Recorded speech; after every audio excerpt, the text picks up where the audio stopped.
Let me see. Oh, wait, I do see it. You see it? It's really pretty. I know where this is at. It's got built-ins. It's got fucking wood floors. Oh, yeah. It's got a basement. That is a nice house. It's a super nice house. Easton Court, West Easton Court. So that would be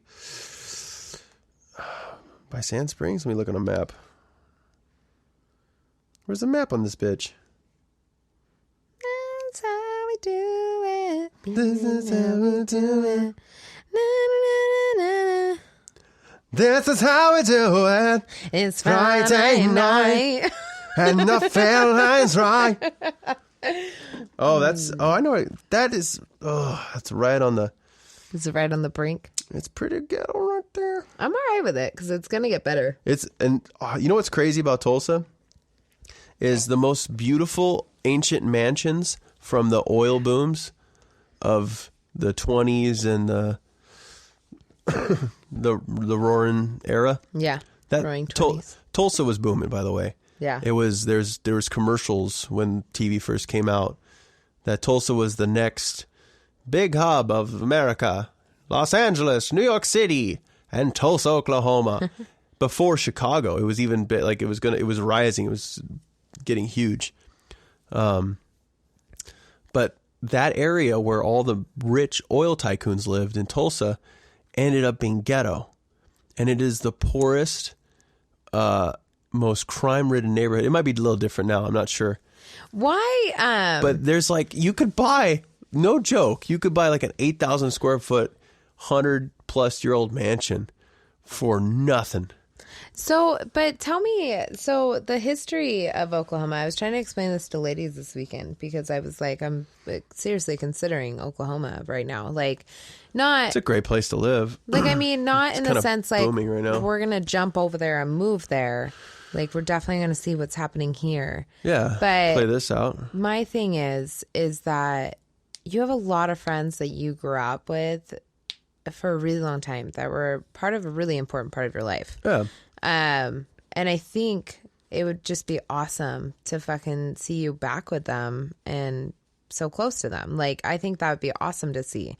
It's that pack mentality, and I feel like you guys would start a band, and you guys would just be fucking. We did have a really nice pack down there. Yeah, and I love everyone that's from there too. Anyone that I've met through your group of friends, I absolutely adore, and I've never people. They're solid people, and so I think that's what kind of draws me to it too. It's not just that housing is cheap; it's also we already kind of have our pack down there too. Yeah, it's true. So there's that, but chiggers really piss me off. Yeah. But my thing is that I was recently I was trying to look up the history on that one section that you took me to where it was one of the worst hate crimes that they burned down. Oh, they call it the Tulsa riots. Yeah. Yeah. That's not really fucking mentioned. No, they tried to bury it. I feel like they tried to fucking hide it. Yeah, historians, a lot of people have tried to hide it throughout history. It's come out now, so there's books about it now. It's literally one of the most breathtaking areas of Tulsa, Oklahoma. If whoever's listening to this podcast, if you have a moment to go out there and overlook the city of Tulsa and be standing where these empty lots are. Yeah, you can still see the footsteps of these old homes. It's fucking intense to imagine your family is in there and someone decides to burn your home down because of your race. So what happened was apparently a young man got accused of rape or harassing a woman downtown or something. And it started a war, a literal war, where people were carrying torches, and the people on the hill were buffalo soldiers from the Civil War. And so these were black soldiers who had guns, and they propped up and they defended their neighborhood, and they said, this isn't going to happen. And it was a flat-out war. And they ended up burning down half of the town. And that part of the community, the black community there, they even had their own trade center, and they had stores that were all black. nothing was like this at that time. This was, I believe, in the, when was this? 30s? 40s? I think it's 40s. Something 30s like or that. 40s. It's just absolutely stunning what happened, and no one talked about it because it was an embarrassment. Because what happened after the whole town burned down and people lost their lives and Is families. that the guy was like proven innocent? The lady came out and said, "Oh, it actually wasn't a black guy." It's just like I get it. Like I see shit like that in history, and it's hard not to kind of look at people that are accused for that now and kind of question whether or not, like, whose word is above whose word. Like, No, it's just true. It's just a hard thing to look at. Like, There's like two sides to every story, and I was watching some kid on the plane. I was sitting next to him, and he was watching Brian Banks, or I think that's his name. I don't know what that is. It's this guy that was wrongfully accused of raping someone because some girl that was mad at him. Let me make sure That sucks. And he was going to be like a football star, and he I know actually ended up being yeah. one. I know who you're talking about. Yeah, Yeah. they kicked him out of school. Yeah, Brian Banks, American football player. It ruined his life. He got signed with the Atlanta Falcons eventually in 2013, but he Maybe that's not the same one I'm thinking of. he was in prison. Yeah, I didn't know I guess it's been a while since I've kept up with that story. He's 34 now. I don't remember what exact date he got out of prison, but the girl finally came forward, and the girl contacts him after he gets out of fucking prison. You want to hook up? And like, Little I bitch. was just like, I wanted to watch the movie, but then the kid fucking stopped it at that point, and I was like, God damn it. So Like you're eavesdropping a movie. I went. So, and then also, if anyone ever wants to watch a really depressing fucking movie with background music instead of actually listening to the movie and just watching the subtitles, Jackie. It's just called Jackie. It's Natalie Portman playing Jackie Onassis. And she's talking to a reporter. It's basically this movie about her reporting everything that had happened to him. Damn. And it happens recently after, and it's the first time she's talking to the press, and she tells the whole story. And it was one of the most intense movies to watch, with Arcade Fire, a mix of Arcade Fire and Lana Del Rey playing in the background Modern soundtrack. while the story is being told. And I was like, That's one thing I thought about recently. such a fucking insane movie.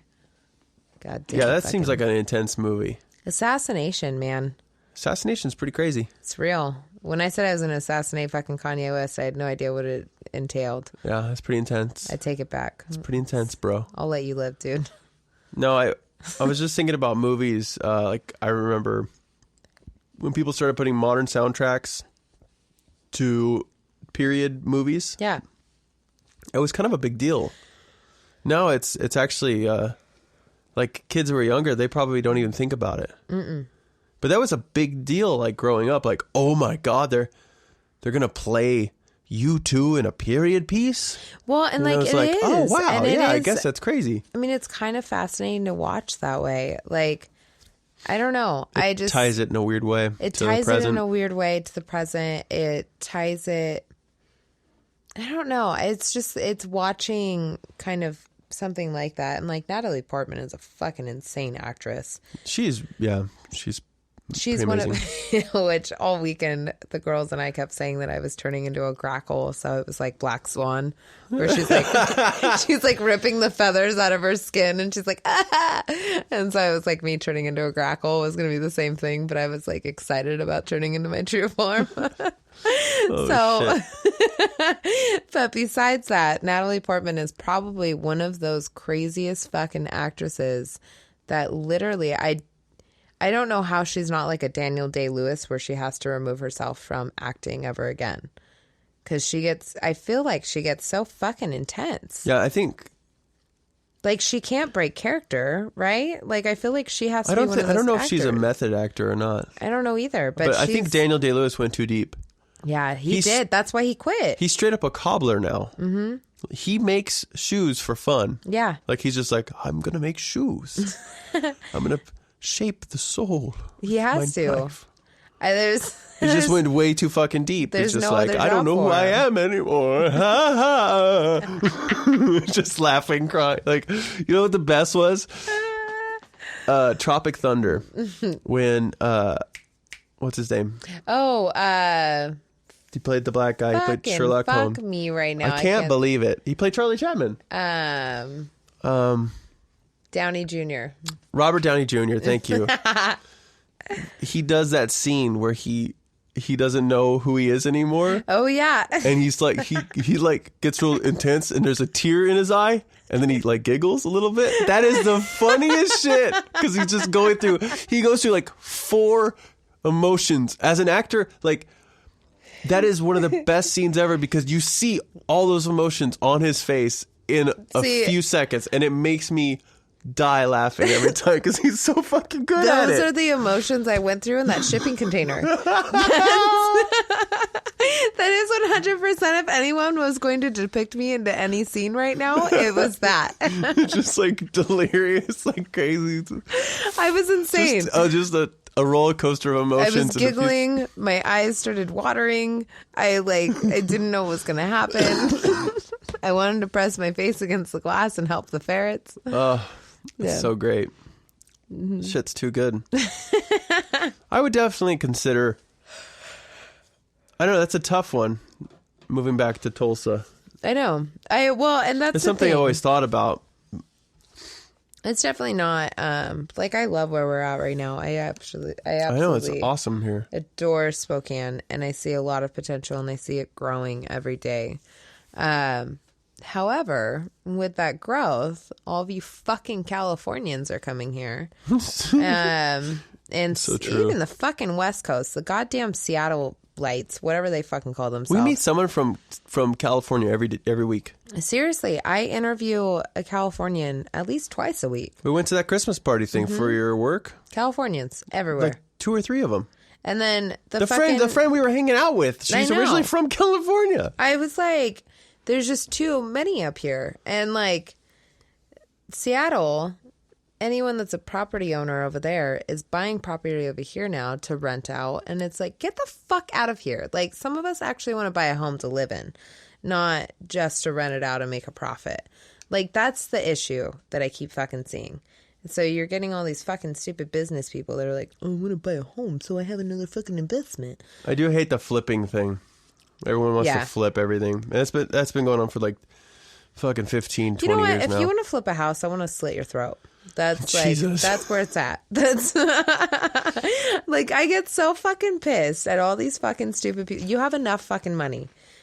Just let someone else survive for a minute. Like, that's my thing. And I think that's why jacking up rent too really drives me crazy. And I think if your mortgage is, that's why the homeless population is so fucking large. That's why people can't afford to live in their homes. That's why people can't afford to do fucking shit. Yeah. Because everyone keeps just jacking it higher. And it's not the government, it's people. Like, part of it's the government, but most of it is people. Part of it's legislative rules and all of that bullshit too, and we need to vote better on that shit. But I heard a really cool it just bums me out, man. Interview with Janet, the drummer from Sleater-Kinney that left. Oh yeah. And that was one of the reasons why she left. It was because she believes in equality and democracy. Yeah. And basically her role in the band changed. So she's always been a member of the band. And they've always been equally creatives. Mm-hmm. And they had a different viewpoint. That was they basically said, we're just a drummer now. We don't need your creative input. And that was a pretty intense falling out. I'm not gonna lie. She's so nice about it. Her leaving, I love. But that was a big reason why because she said what they stood for as a band was like equality. Well, and they kind of goes, got more. If it's not equal between person to person, then what are we doing here? And they kind of became a little more electronic. They kind of became a little bit more like, I don't know. It wasn't like I miss their flow that they had before, and I get it. I get what Big people part are of the- saying. But at the same time, what they're becoming now is a totally different